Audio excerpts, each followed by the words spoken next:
You've been thinking about moving to New Smyrna Beach, but what if I told you there are neighborhoods here that will test your patience every single day, from gridlock traffic to endless noise and no cell service when you need it the most? In today's video, we're gonna be going over the parts of New Smyrna Beach that may look absolutely amazing during a sunny afternoon drive, but there is a whole nother story behind them. Hey there, and welcome back to the original Living in New Smyrna Beach YouTube real estate channel. Thanks for coming back, and if it's your first time, welcome. We'd be grateful for any support that you'd be willing to give us. My name is Chris. Myself and business partner Tim Loomis have been helping people in the area for over a decade buy, sell, and invest. So whatever we can do to help you in Volusia, Seminole, Orange County, let us know. All of our information's in the description below. Let's start out with probably the biggest headache that most newcomers aren't aware of, that catches them by surprise, and the bane of existence for the locals like myself. It's going to be the traffic and parking, especially in the Flagler Beach area, which is going to be the main drag, the beachside downtown from the North Causeway, the drawbridge, and from north from the Flagler Avenue. So that's going to be what we call North Beach. Other congested areas of beachside are going to be Central Beach as well. That's going to be around 3rd Avenue. And the reason for this is because everybody's trying to get to the main downtown beachside and access the beach ramp. So you have 3rd Avenue beach ramp, Flagler Avenue beach ramp, and Crawford, all pretty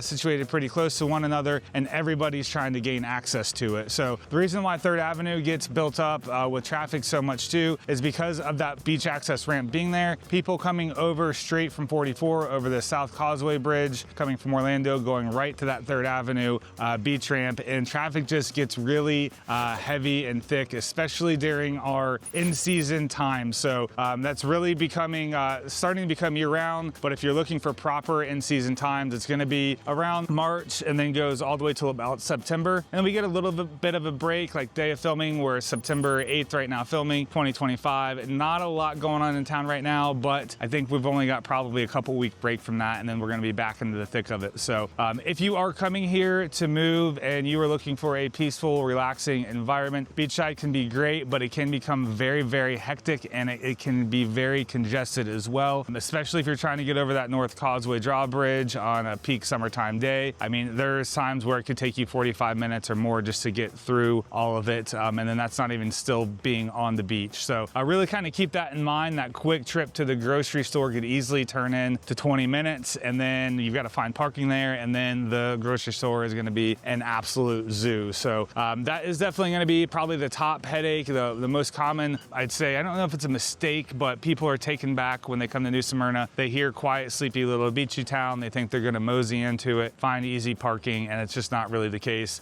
Just keep that in mind. If the traffic and the parking doesn't drive you crazy, this next neighborhood definitely may. It's our biggest concern when we help our clients out looking for a neighborhood, and it's making sure we understand what the rental population looks like in the neighborhood. And what I mean by that are how many homes are there that are actually rentals versus actually full-time residents living in these homes and neighborhoods. So the last thing we want is for you to be moving into a home and end up hating it in a year. We want to make sure that you get the right home and you're going to see yourself loving it and enjoying it still in 5 to 10 years to come. It's very difficult to be able to form any sense of community in a higher rental neighborhood, and you just have the other variable as well of it just becoming an increased safety issue too. We see a lot with our families that we help out that they are looking for areas that have long-term established residents and that aren't in these higher, heavier populated rental areas, just because of all the unknowns of who the renters are coming in and out, and then who their family and friends are coming in and out. So I'll definitely say make sure you keep this one high on your radar of looking out when you are purchasing your next home, and making sure that you're not in a heavy rental zone. This could be long-term or short-term as well. So New Smyrna Beach side, you just got to make sure that you're looking at the short-term rental zone map. If you're okay with that, great, but there are quite a few people who are not, especially with the short-term renters. You've got people coming in just for a party weekend, coming in and out, and don't really have too much care for the neighbors around. So what we're seeing is a lot of this is happening in communities that are more townhome specific or focused, or single family residents that are in the $300,000 to $400,000 range. This is allowing investors to come in and still have a stable rental income, and it's a new house, so it's low maintenance for them, so they don't have a bunch of stuff to do. So that's where we are seeing a lot of these investors put money into pretty heavily on securing these rental properties. So if you're looking in that $300,000 to $400,000 range and you are looking in an HOA community, just kind of keep that on your mind, that there are probably going going to be a little bit more higher rental situations than not, especially if you are in a townhome community. You are more than likely going to find yourself sharing your community with a lot of different renters. So two of the neighborhoods that come to mind here in the New Smyrna and Edgewater area are going to be Coastal Woods and River's Edge. Not to say that these neighborhoods are 100% occupied with renters across the board. It's just that they have a higher rental population than the full-time residents. So definitely just make sure you check it out. I'm not saying they're a bad area. Again, it's just really what you're comfortable with. The affordability factor is there, and that's part of the reason is because of that. So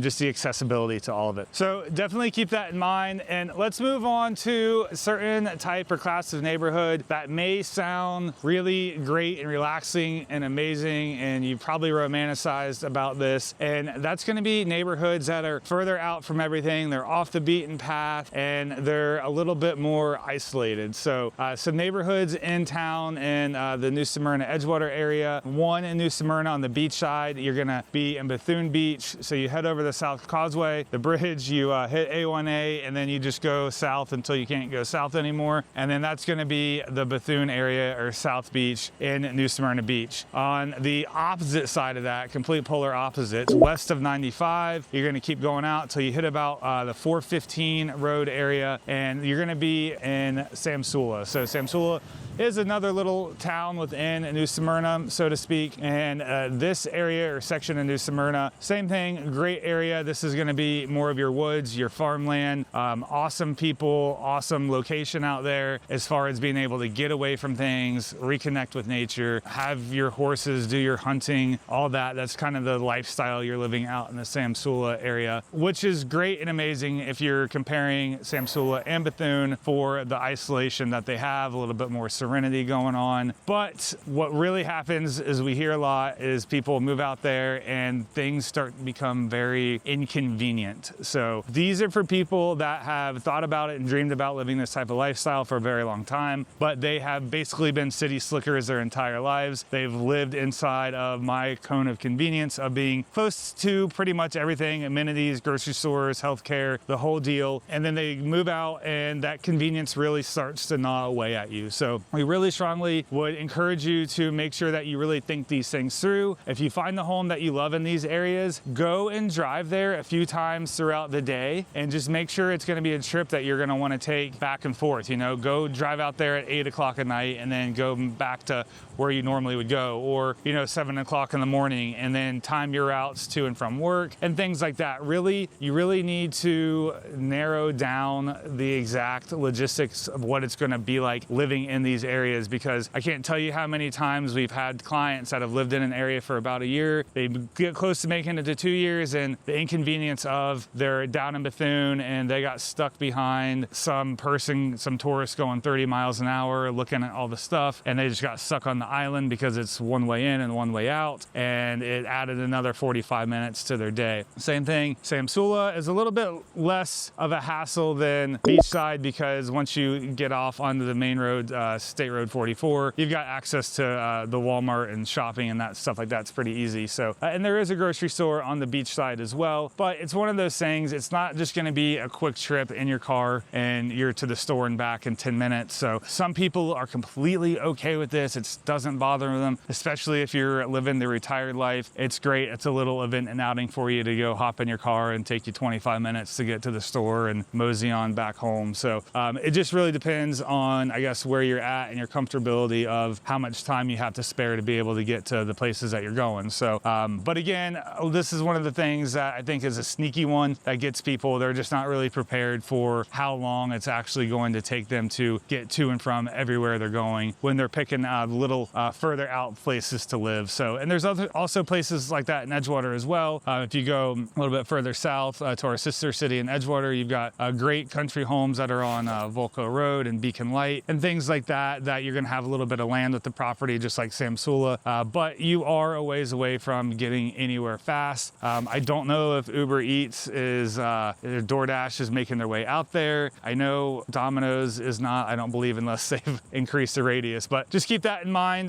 We don't want you to make that mistake of finding the spot that you love, but the inconvenience factor is heavy there for you. So just like I said, it's a sneaky one to pay attention to. To compare and contrast these two areas that we've been talking about as far as is being in the city life, so to speak, in the downtown New Smyrna beachside area versus being a little bit further away from it all. The pros and cons of that, starting out with the pros of being in the downtown beachside area. Pro is you are right in the action. So if you're looking to have that kind of lifestyle and love being in the middle of everything and just being able to walk to places and golf cart and get there quick, that's a huge pro. Also access to all the amenities that are nearby. It's going to be a much quicker trip to get to the grocery stores and things like that. Even though, remember, there is the traffic issue going on, it'll still be faster than if you lived out in some of these further away places that we talked about. So big pros there. Also, just your connectability as well. That's something that some people I don't really think about until it's almost kind of too late, is what does your cell service look like? What does your cable internet service look like? We are all living and dying on our connectability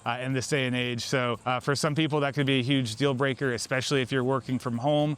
So you really want to make sure that you've got that dialed in. So I'll just kind of lead that way into being the con of being out by yourself a little bit further away from the civilization, is that your connectability isn't as good as it would be being right in the middle of the city. And with that as well, you've got to factor in when we do have storms or just, you know, things happen, just a normal whatever, and the power goes out, you're usually one of the last to come back online. So make sure that you really are thinking about that, especially if you have special medical needs as well. That way you can keep any medicine cool that need to be. So that is a huge concern for a lot of our clients, making sure that they do have access to the power. Obviously, yes, you can get generators, and most people now that are living out a little bit further away in the Samsula or Bethune area do have the generators, and it's really the biggest reason is because they are one of the last few to come back online with the power after the city gets the power back up and going. So the city's main concern is getting the most amount of people online as fast as possible, and unfortunately, when you're on that outer ring, you are the least important man on the totem pole right then at that time. So big benefit though, being out there, is you don't have to worry about everybody being jammed up right on top of you. You got some space in between you and your neighbor. You probably have way less door-to-door sales guys coming by to check you out. And overall, I think you just get a little bit more peacefulness out there. So pretty significant pros and cons to weigh on that. If you wanted to chunk New Smyrna Beach down into really 5 sections, you could. This is going to be an unofficial map here for you, but just for a reference point, so you have, starting out in the easternmost point, you would have the beachside area, that being number 1. Coming inland a little bit in between US 1 and the river, you would have what we just refer to as between US 1 and the river. Then you're going to have more mainland, so that's going to be the 3rd one. That's going to be on State Road 44. That was going to be in between US 1 and Interstate 95. Going out to number 4, you're going to go west of 95 to the Samsula area. That's where you have your property with the acreage on the woods, and you've got some ponds and lakes and really amazing nature and wildlife. And the 5th area is going to be out north, and that's going to be the Islesboro community and Turnbull Bay as well. So cool little communities that surround the Turnbull Bay. So that would be New Smyrna chunked down into 5 geographic locations. And not all of these locations are going to fit everybody. They're, again, nothing bad with any of them. Just some of the locations may clash with your lifestyle. So that's why it's really important to understand where it is you're selecting the neighborhood, the surroundingness of it, and you know how far and how quickly is it going to take you to get to the places and the things that you need to do to accommodate you and your family's lifestyle. So if you found this video helpful, we did do another video that we probably recommend you to watch. The things that you need to know before moving to New Smyrna Beach. You can click the link up there. And if there is something we can do to help you out, if you're considering moving to New Smyrna but you're not sure what neighborhood it is that you should select, reach out to us. You can email us or text us. We will follow up with you. No pressure here from us, but we're here to help however we can. We appreciate you guys and look forward to seeing you in next week's video.